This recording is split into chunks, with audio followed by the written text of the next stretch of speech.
devant ton trône. C'est toi que nous aimons, oui, et celui que nous adorons. Tu donnes grâce et guéris. Chers frères et sœurs, je vous salue encore une fois dans le glorieux, merveilleux et puissant nom de notre Seigneur et Sauveur Jésus-Christ. Je suis heureux encore une fois d'avoir avec vous ce temps de méditation. C'est la troisième partie de notre méditation.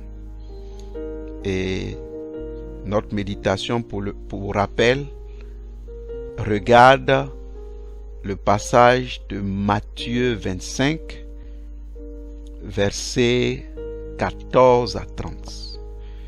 Il s'agit de la parabole des talents. Amen. Nous étions arrêtés dans l'édition précédente sur l'identification des biens du Seigneur. Et nous avons pu identifier 3 biens que le Seigneur nous donne: la foi, la parole et l'esprit. Amen. Aujourd'hui, nous allons voir les autres biens. Amen. Alléluia. Le 4e bien que le Seigneur nous donne, c'est le sang de Jésus-Christ. Frères, lorsque nous recevons le Seigneur Jésus-Christ, il nous donne son sang. Il nous donne son sang, le sang de Jésus-Christ. Et le fait que nous devons croire que le Seigneur nous donne son sang comme un bien se rapporte à la foi que nous mettons dans sa mort et dans sa résurrection. Alléluia. Ça veut dire que on pourrait dire être éligible à l'acquisition du bien qu'est le sang de Jésus, il faut croire en sa mort et en sa résurrection. Alléluia. On va lire 1 Corinthiens 15.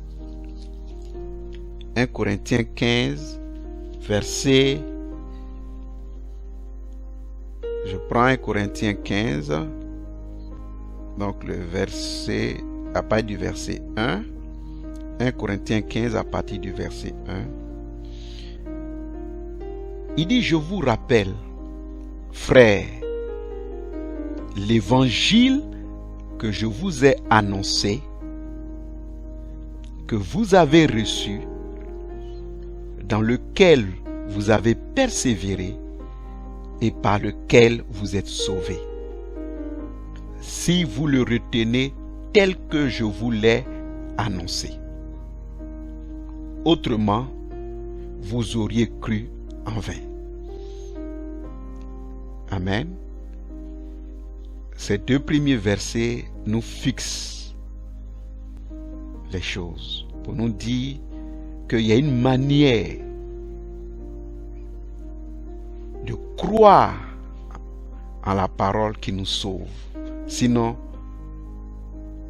notre démarche de croire est vaine.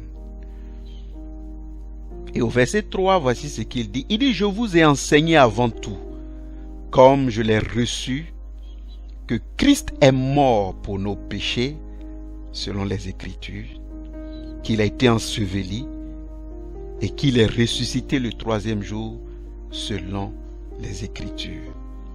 Amen. Donc, en tenant compte du verset 2,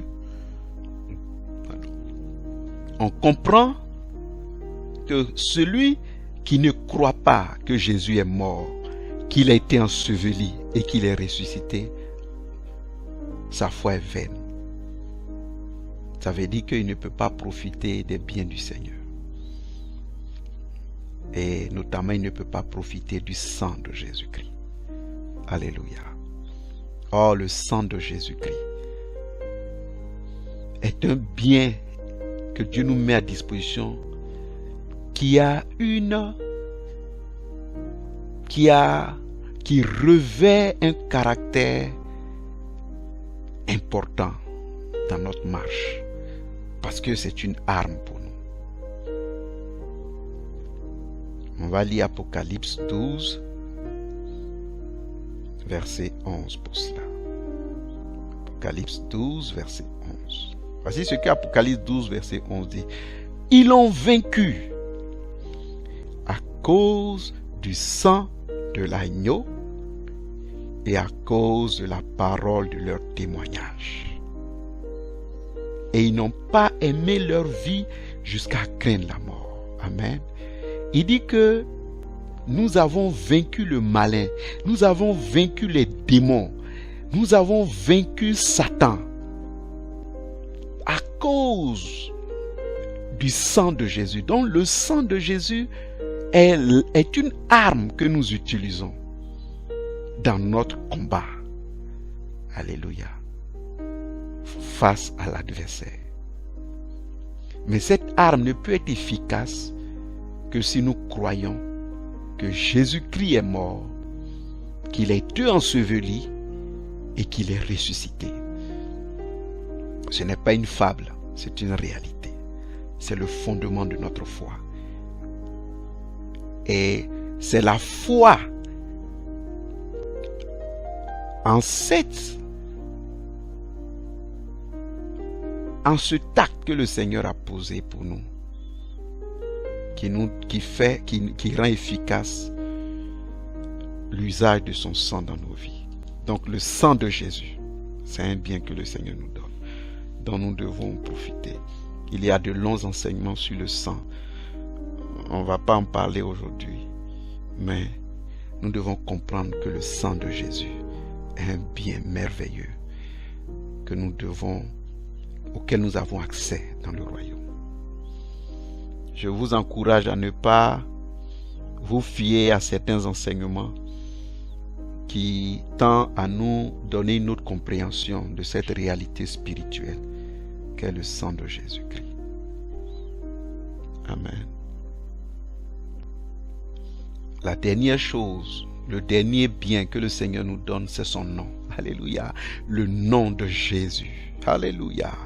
La Bible dit que le nom de Jésus est au-dessus de tout nom. Et il nous a donné son nom. Alléluia. Frères et sœurs, le Seigneur Jésus nous a donné son nom. Et dans Marc 16, verset 17, il dit en son nom, ceux qui croient en son nom, alléluia, ceux qui croient en son nom vont opérer un certain nombre de choses. Alléluia. Marc 16, verset 17, il dit, voici les miracles qui accompagneront ceux qui auront cru en mon nom, au nom de Jésus-Christ, au nom de Jésus. Ils chasseront les démons, ils parleront de nouvelles langues, ils saisiront des serpents, s'ils boivent quelques breuvages mortels, il ne leur fera point de mal. Ils imposeront les mains aux malades et les malades seront guéris. Amen. En mon nom, au nom de Jésus. Le nom de Jésus est un bien du royaume. Alléluia.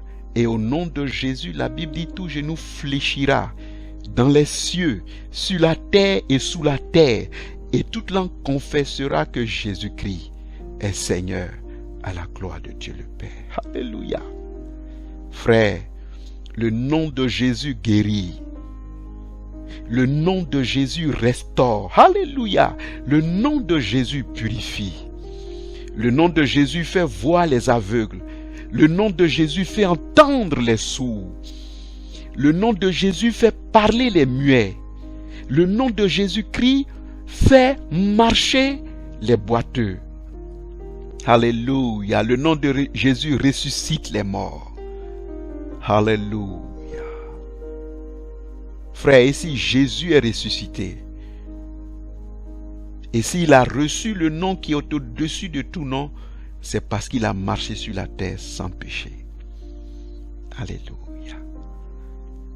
Alléluia. Alléluia. C'est par sa justice que Jésus a hérité d'une nature qui est au-dessus de toutes les natures. Alléluia. Et la Bible dit que de sorte que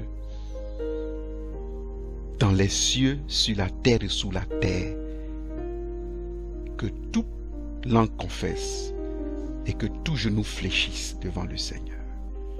Amen. Que Dieu nous bénisse.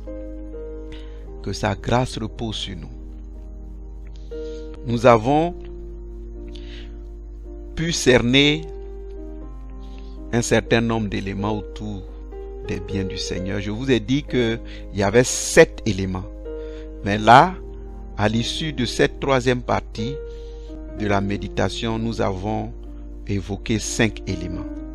Et j'ai dit que les 5 éléments peuvent être considérés comme des outils. Des outils qui sont entre nos mains pour travailler. Donc la foi, la parole, l'esprit, le sang et le nom de Jésus. Donc voici les 5 éléments que nous avons à notre disposition pour le travail de salut. Alléluia, pour le salut de nos âmes. Et j'ai dit que les 2 autres éléments sont comme des conditions dans lesquelles nous devons nous retrouver pour être plus efficaces dans l'utilisation de ces 5 éléments. Et donc nous allons voir les 2 autres éléments par la suite. Que le Seigneur nous bénisse, que sa grâce repose sur nous abondamment, qu'il continue de prendre soin de chacun de nous et qu'il continue de faire grandir en nous son amour au nom de Jésus-Christ. Amen.